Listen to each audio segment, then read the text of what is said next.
Moshi. Niko napiga hesabu namna ya kuwatuliza wamasiaji. Kule kwetu kitabu watuliza tunasema sisi moye. Sasa hapa niko napiga hesabu itasemaje hapa?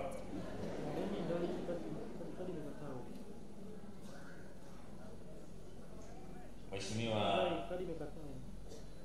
Thomas Sabaya ni CCM mkoa wa Arusha. Ndugu Isa Gafu mjumbe wa kamati kuu ya CCM. Ndugu Namelo na Halima Mamuya mjumbe wa kamati kuu. Ndugu Matoroka katibu wa chama. Mheshimiwa DC na ambaye na kaimu mkuu wa mkoa. Mheshimiwa Makonda mkuu wa mkoa mstaafu na mwandaaji wa shughuli hii.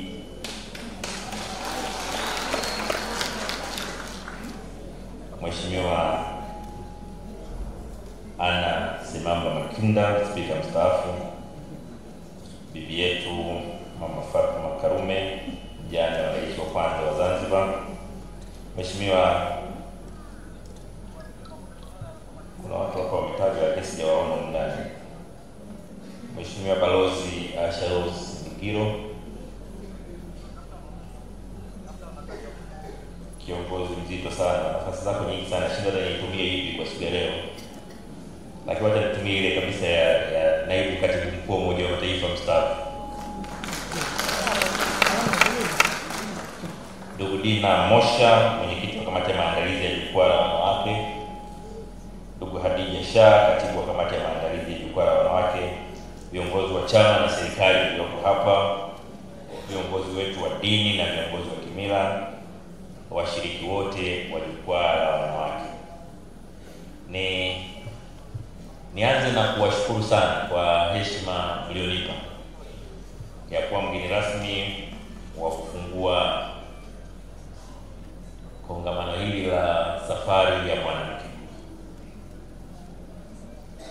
Wakati nikipewa mwaliko huu nilikuwa nimeshafanya commitment ya kufanya shughuli nyingine, lakini na tatizo moja, nikiombwa shughuli inayohusu wanawake napata tabu sana kukataa.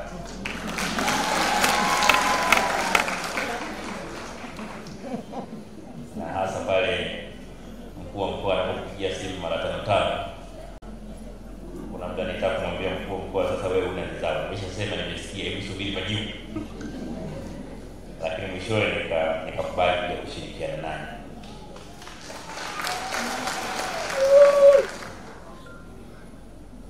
Nimefurahi kuona watu wenye historia nzito ya mapambano ya wanawake katika nchi yetu. Watu ambao wamekuwa kielelezo cha nafasi ya mwanamke katika jamii wako ndani ya ukumbi huu. Na naamini vijana, wanawake wa kizazi hiki watachukua mengi kutoka kwao katika siku ya leo na kujifunza kuyatumia na kuyafanikisha katika safari ya mwanamke ambao haitakoma, itaendelea kuwepo. Nitumie nafasi hii pia kuwapa salamu kutoka kwa rais wetu, mwenyekiti wa Chama cha Mapinduzi Dr. Samia Suluhu Hassan, ambaye kipekee amebeba heshima kubwa ya mwanamke wa Tanzania. Nimemwaga kama anakuja kwenye mkutano wenu na amenituma niwape salamu nyingi sana. Wanawake wa Tanzania wamefanya kazi kubwa tangia kwenye mapambano ya uhuru mpaka hapa tulipo leo. Sisi kama Watanzania tunayo fahari kubwa kutambua nafasi ya mwanamke katika mapambano ya nchi yetu. Majina mengi yametajwa katika historia ya mapambano ya uhuru wetu ambayo yalishirikisha wanawake. Wametajwa kina Bibi Titi Mohamed, kina Sofia Simba, kina Sofia Kawawa, kina Mwanamvua Mrisho, kina Mtumwa Kitete. Wako waliofanya kampeni za waziwazi, wako waliofanya kimya kimya, wako wanaotajwa kwa sauti kubwa, na wako wasiotajwa lakini walifanya kazi kubwa. Na kwa nafasi ya pekee leo nitatumia nafasi hii kumtambua mmoja ambaye hajatajwa kwa makelele mengi lakini alitoa mchango mkubwa. Tunaambiwa utaratibu wa kupata uhuru katika nchi yetu ilikuwa lazima kwenda kujitetea kwenye Umoja wa Mataifa. Ilibidi lazima rais wa 5 aende New York Marekani kuwasilisha hoja ya kwamba Watanzania Watanganyika wakati huo wako tayari kujitawala, na mbebaji wa hoja alikuwa Mwalimu Nyerere. Changamoto ya wakati huo ilikuwa ni nauli ya kumfikisha huko. Kwa hiyo tutafute nauli tunapata namna gani? Tunaambiwa katika historia ambayo haisemi sana kwamba Mzee Rupia ndiye aliyetoa fedha nyingi kuliko wote, lakini bado fedha aliyotoa haikutosha. Tunaambiwa mke wa Abdul Sykes akiitwa Mwamvua Mrisho aliwaambia wenzake kwenye kikao kwamba bado tunaweza kuchangisha watu wengi na hasa wanawake, wakatoa hela ikatosheleza. Katika uchangishaji huo ulioshirikisha wanawake, aliyeongoza ni mwanamama akijulikana kwa jina la Mtumwa Kitete, ambaye alikuwa akifanya biashara ya kuuza vitumbua na uji Kariakoo. Na ni kupitia kwake kwenye eneo lake mijadala mikubwa ya uchangishaji ilifanyika na fedha ya kujadilizia ilipopatikana. Hawa ni mashujaa wa kimya kimya, silent warriors, ambao hawatamki, lakini anawakilisha kipekee ushiriki wa wanawake katika mapambano haya, akiwa muuzaji wa vitumbua na muuzaji wa uji, lakini alikuwa na ushawishi wa kipekee.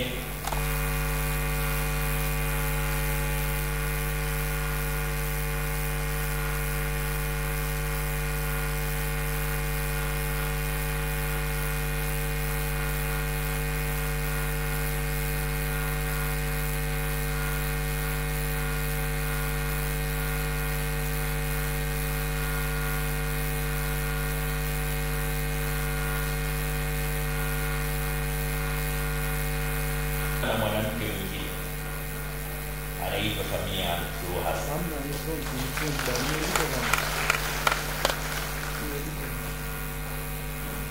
ambaye katika kipindi cha miaka minne ya utawala wake huu sasa watano ametoa uongozi wa kipekee kwa nchi yetu. Watu wanaweza wakabishana kuhusu mambo mengine, lakini hakuna anayeweza kubisha kwamba uchumi wa nchi yetu umekuwa katika kipindi chake. Maendeleo ya Tanzania yamekuwa katika kipindi chake. Sasa hivi uchumi wetu unakuwa kwa 5.5% kwa mwaka,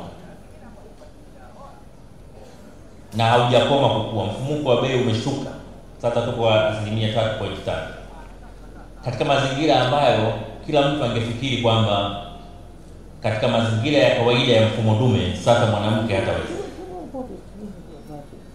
Lakini kwenye miradi mikubwa ya kimkakati ambayo kila mtu alifikiri sasa baada ya marehemu rais wetu mpendwa Magufuli kufariki itakwama, yote imekamilika, na ambayo haijakamilika imebakiza kidogo, na si kwa bahati mbaya, kwa sababu alihutubia taifa akasema kwa kujiamini miradi aliyoianza rais aliyetangulia tutaikamilisha.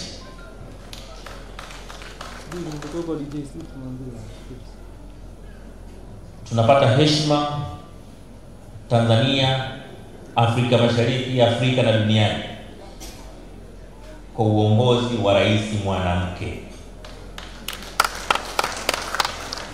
Kama kuna jambo ambalo wanawake wa Tanzania wanapaswa kujivunia bila haya, ni kwamba mwanamke ameonyesha kwamba wanawake wanaweza.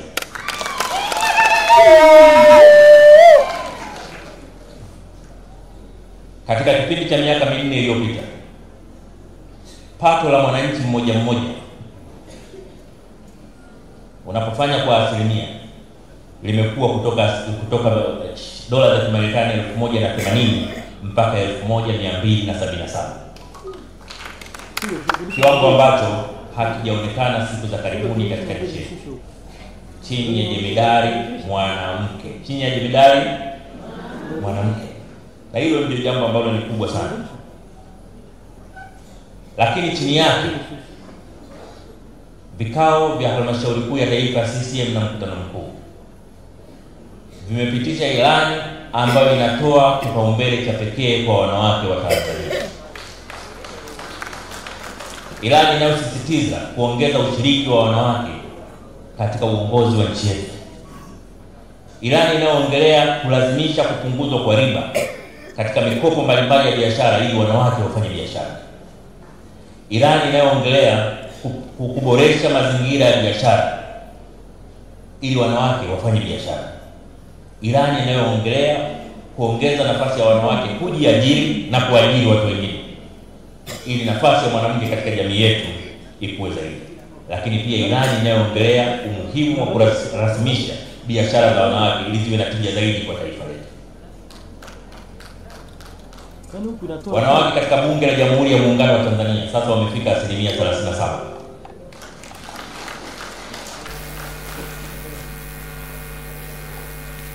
Na kwa kuwanong'oneza ni kwamba ile 37% haina ukomo, juhudi zenu kutoka hapo.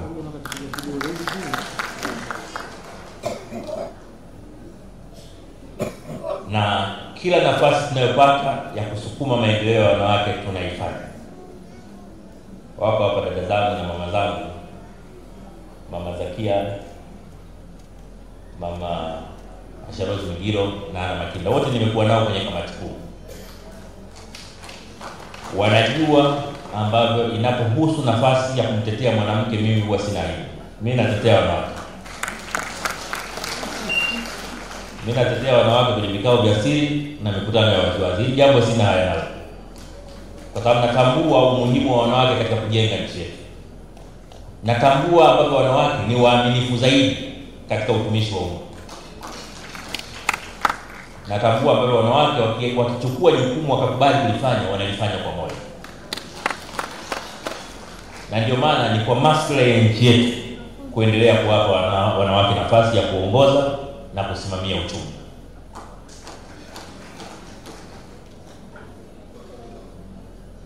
Niliwahi kusema siku moja miaka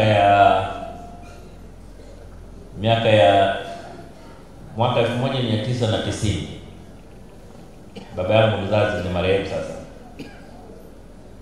katika mazungumzo yetu ya kawaida aliniambia kama kuna kitu anakitamani sana ni kuona nchi yetu inakuwa na rais mwanamke.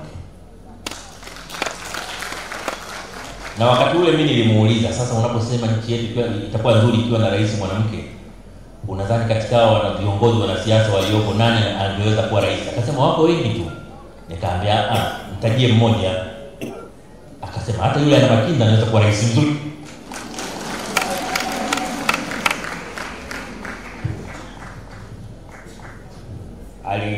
Of course maneno yake yaliniharibu kidogo, kwa sababu Ana Makinda alipokuja kutafuta uspika mimi nikawa kindakindaki nampigania, kwa kukumbuka kwamba huu ni wasia wa baba kwamba wanawake wanaweza na huyu ni mmoja wao. Na bahati nzuri baba yangu alifariki wakati Mama Samia akiwa rais. Kwa hiyo hamu yake ya rais Tanzania kuwa na rais mwanamke ilifikiwa.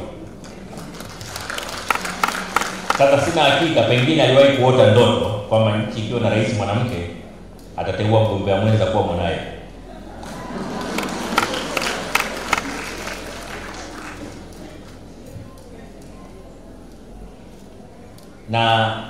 Na kwa bahati nzuri katika kupata urais mara ya kwanza Mama Samia alikuwa na CV nzito sana.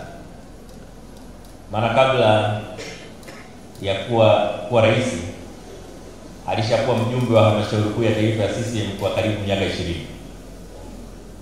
Na alishakuwa mjumbe wa kamati kuu kwa karibu miaka 20.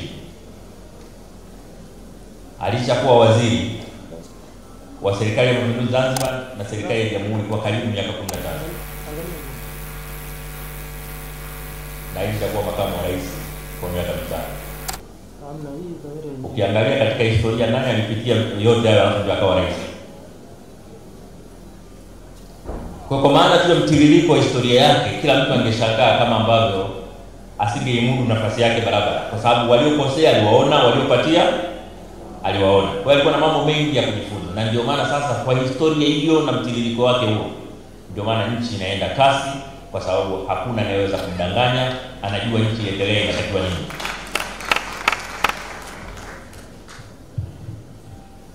Mimi nina historia ndefu sana na wanawake. Wakati nikiwa darasa la pili, ambao vijana wa sasa hivi hawezi kujua, wakati ule zamani hii mipira ya kuchezea na nini ilikuwa sio rahisi kupatikana, na ama mnatengeneza soksi, mnazikunja kunja, mnajaza makaratasi, ndio mnatengeneza mpira. Wajanja kama tulivyokuwa sisi tunatengeneza utomvu. Mnajua utomvu? Kuna miti inaitwa minyaa. Wakati wanajua minyaa, karibu wote mnajua. Sasa ile minyaa mnavizia utomvu mzito ule, tunatengenezea mpira. Ingia kwenye jicho unaweza kukufuka. Kwa mnafanya ile kazi kwa makini sana.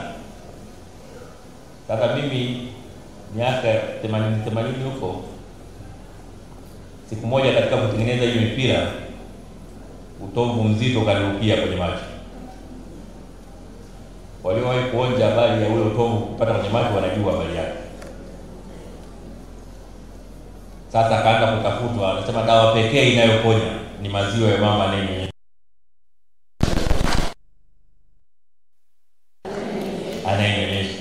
Wakaanza kutafutwa wanawake wanaonyonyesha. Ilikuwa shughuli ndogo, lakini mara akapatikana mwanamke anapita na mtoto mmoja kabeba, mwingine kashikilia. Wakamuuliza, mama unanyonyesha? Akasema ndio. Tuna dharura hapo mwenzetu macho, amleteni. Akaninyia shui.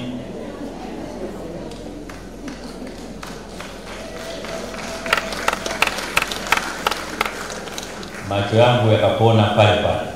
Yakapona. Nikajifunza mambo mawili. Kwanza, ili mtu akusaidie, ili umsaidie mtu sio lazima unamfahamu. Ili umsaidie mtu sio lazima unamfahamu. Kila binadamu unayemuona ni ndugu yako. Ndio la kwanza nililojifunza. La pili, nikajifunza kwamba dawa sio vidonge pekee yao, kina mama pia ni dawa.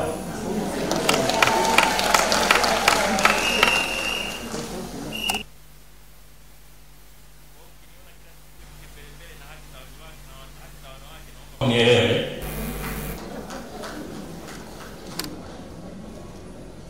La mwisho katika ninayoyasema leo,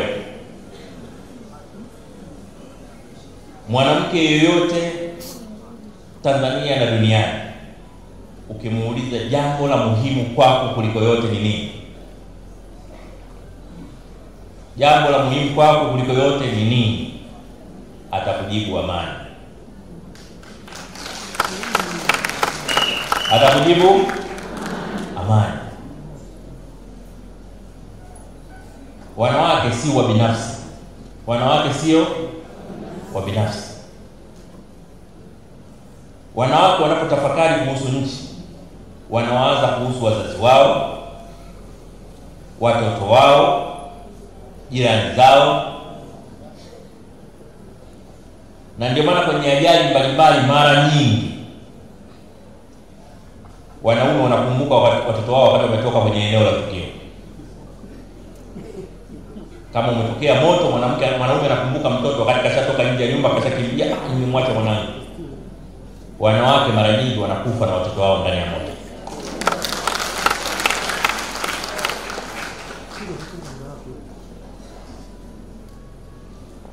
Hata katika mahusiano ya ndoa kuna mazingira ambayo mwanamke anachoka kabisa, hataki kuendelea na ndoa hiyo, na kila siku anakuwa analia. Lakini ukimuuliza kilio chote hiki, mbona uondoki, anakuambia wanangu.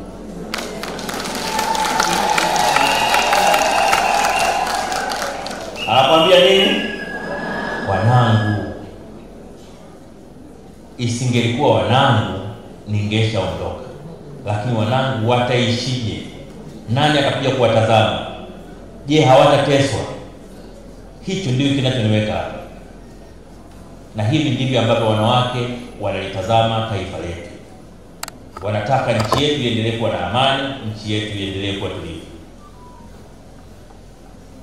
Nataka nitumie nafasi hii kuhakikishia wanawake wa Tanzania kwamba CCM inatambua dhamana yake ya kulinda amani kwa nchi yetu.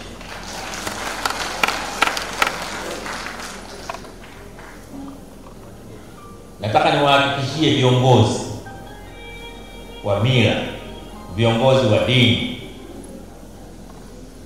viongozi wa taasisi za kijamii, niwahakikishie Watanzania kwamba maoni yenu yanayohusu kuendeleza amani na utulivu katika nchi yetu hatujawahi kuyapuuza kama Chama cha Mapinduzi. Na tukitambua kwamba amani ndio kipaumbele cha kwanza cha mwanamke wa Tanzania, akitambua kwamba kuilinda amani ni kuilinda nchi yetu, kukilinda kizazi cha sasa na kizazi kijacho, tutaendelea kuisimamia amani ya nchi yetu kwa nguvu zetu zote. Kila itakapobidi tufanye mazungumzo na mtu yoyote ambaye kuzungumza naye kutasababisha kuwe na amani katika nchi yetu, tutafanya hivyo. Hakuna hatua ambayo italazimika kuchukua ambao msingi wake ni kuendeleza amani.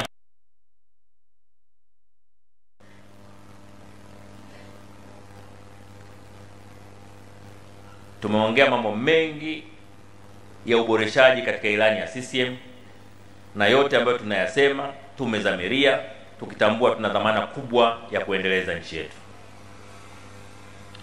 Niwashukuru sana viongozi wa dini walikuja kuongea hapa mbele, lakini pia namshukuru Laigwanani mkuu.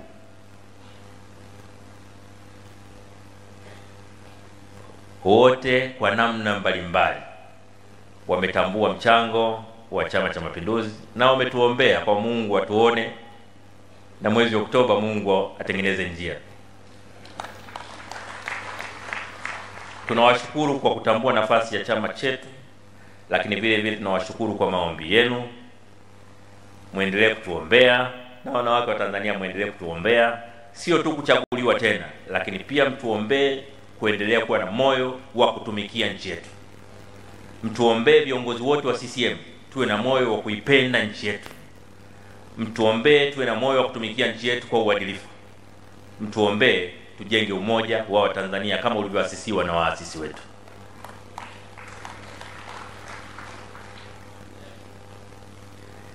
Na sisi kwa kujua kwamba mnatuombea, mara kwa mara tutasema amen bila kujaja naye tuombea yuko wapi. Baada ya kuyasema hayo, nitumie nafasi hii kwa mara nyingine tena kuwashukuru sana kwa heshima kubwa mlionipa ya kuja kuwafungulia shughuli muhimu ya safari ya mwanamke.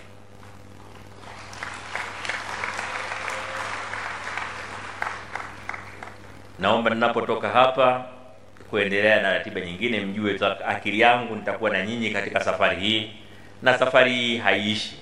Safari ya mwanamke Tanzania lazima iendelee kuimarishwa kwa maendeleo ya wanawake na maendeleo ya nchi yetu.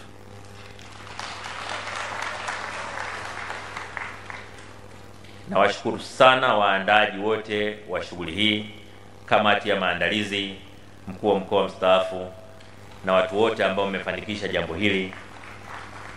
Jambo hili limefana. Laigwanani mkuu alishindwa kuvumilia, akasema ukumbi umependeza mno. Na Wamaasai hawasemagi uongo.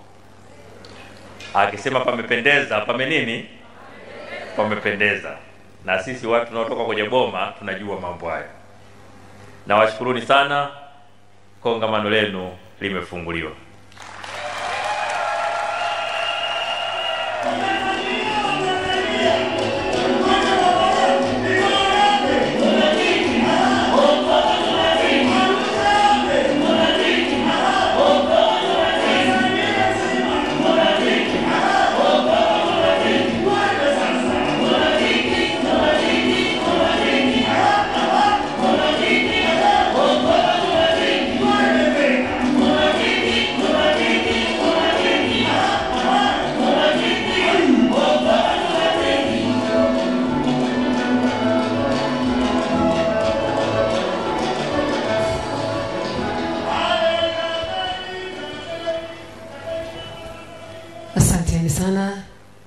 tunashukuru sana kwa kufunguliwa jukwaa letu la safari ya mwanamke na Mheshimiwa Dr. Nchimbi.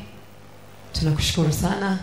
Nafikiri tumepata mawili matatu mazuri kabisa jinsi ambavyo mwanamke anaweza kuwa na namna nyingi sana ya kuweza kufanya mambo yakafanikiwa. Naomba basi kwa nafasi ya pekee nitambue uwepo wa Katibu Organization CCM Isa Gavo, kutukiendelea kutambua uwepo wa viongozi mbalimbali ambao wamekuja muda sio mrefu. Basi naomba nimkaribishe dada yetu Vicky Kamata kwa ajili ya kutupa burudani nzuri kabisa, na baada ya hapo nitamkaribisha tena Abigail Chams na atatupa burudani fupi, alafu tutaendelea na kukaribisha wageni mbalimbali waliokuja baadaye. Tuendelee na ratiba. Karibu dada Vicky.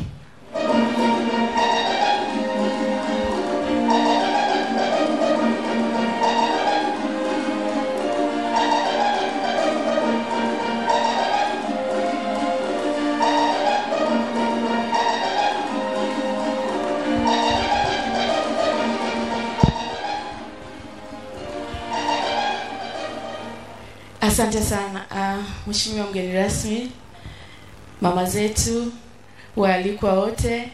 Ni heshima ya pekee ambayo namshukuru kaka yangu mbunge mstaafu Makonda kupitia wimbo wa wanawake na maendeleo. Namshukuru sana mkuu wa mkoa mstaafu kaka yangu Paul Makonda kwa kukumbuka wimbo wa wanawake na maendeleo, kwamba una mchango mkubwa katika safari ya mwanamke. Tunapoangalia mama zetu, mabonde na milima waliopanda, na kupitia wimbo wanawake na maendeleo ambao una miaka 24 sasa, tuna mambo mengi ya kujidai, tukiwa na rais tayari mwanamke, tukiwa na viongozi wengi ngazi mbalimbali wanawake, tukiwa na wanawake wafanya biashara wenye mafanikio makubwa. Nisipoteze muda, naitwa Vicky Kamata. Ninaomba DJ unipe wimbo wa wanawake na maendeleo ili tuweze kuifurahia na kuishangilia siku ya leo inayoelezea safari ya mwanamke.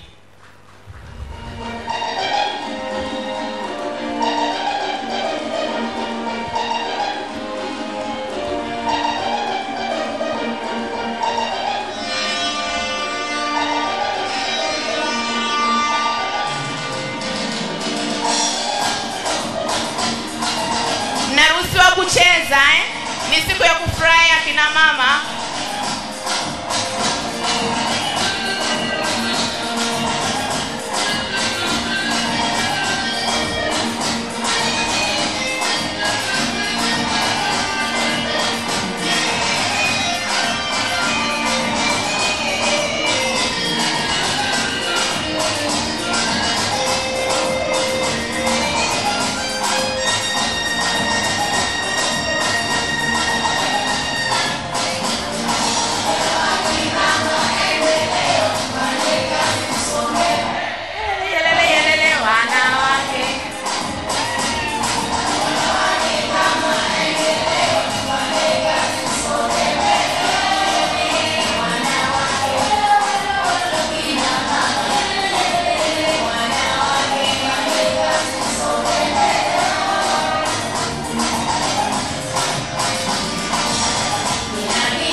Asante.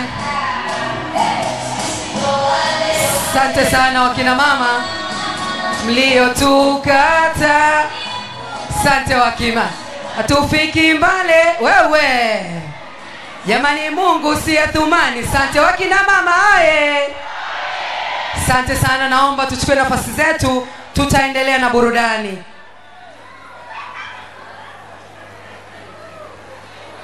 Asanteni sana wakina mama, naomba tuchukue nafasi zetu baada ya kupata kabisa.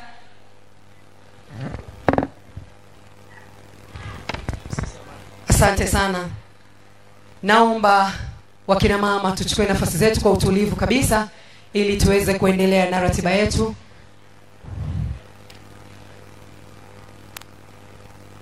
Naomba wakina mama, wakina baba wote tulioko kwenye utaratibu mzima wa ukumbi huu, naomba tusaidiane jambo moja, kwa sababu tukio letu liko live. Basi naomba tujitahidi kupata utulivu na kuketi ili tupate matukio vizuri, na wale ambao hawajajaliwa kufika hapa waweze kufurahia tukio hili, maana watu wengi sana wako wanaliangalia live, na tunatamani kila mwananchi wa Tanzania na nje ya Tanzania apate haki yake ya kushuhudia tukio hili. Karibuni sana. Kwa heshima ya pekee tena naomba nimkaribishe mwenye wazo lake, founder mwenyewe Paul Makonda, kwa ajili ya kutoa ukaribisho tena kwa ajili ya mgeni wetu kabisa mwenye wazo ambaye alishirikiana naye katika kutengeneza safari ya mwanamke Arusha 2025. Karibu sana.